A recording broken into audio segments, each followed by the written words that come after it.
এই মালগুলো কই থেকে আনছো? ধর্মনগরে কার থেকে আনছো?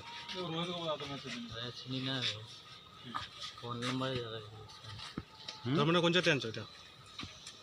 জোরে কোনা ধর্মনগর কদমতলা রোড এটা কোন জায়গাতে নিয়ে যেতেছিলাম? বাজার কারে দিই ভাই কিলো বাজার কার জন্য আনছো? তিলাবাজার কার জন্য আনছো? মালিক মেইন খাই এটা তোর নিন এটা খা জিনিসটা খা জিনিসটা কার বুঝি কেজন ফোন না ধরা গেছে কিভাবে ধরছেন? অ্যাকচুয়ালি আমাদের কাছে একটা খবর ছিল যে আজকে কিছু একটা বাইক দিয়ে একটা ছেলে তিলাবাজারের একটা ছেলে এটা কিছু বাউন্স দোকান দিয়ে এদিকে আসছে।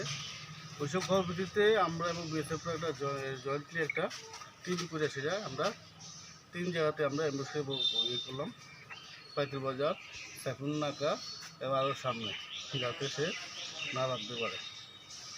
তো আমরা ওই অ্যাম্বুসে থাকার পর সে আসার পর যখন এদিকে ঢুকলো প্রথম পার্টি ইয়ে করলো, কোনো ধাওয়া করলো না, তার মাঝখানে আমরা 3 পার্টি মিলে তাকে ঘেরাও করে আটক করলাম। আটক করবো তার যখন চেক করলাম তার থেকে দুই কার্টুন বাউন্সার পাওয়া গেছে, বাউন্সার দিয়ে আর কিছু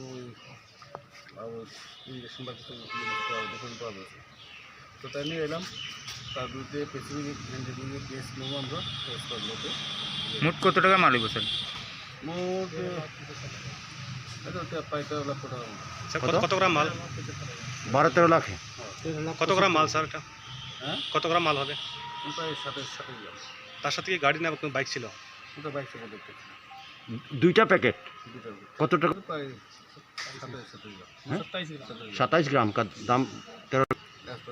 বিএসএফ ঠিক আছে।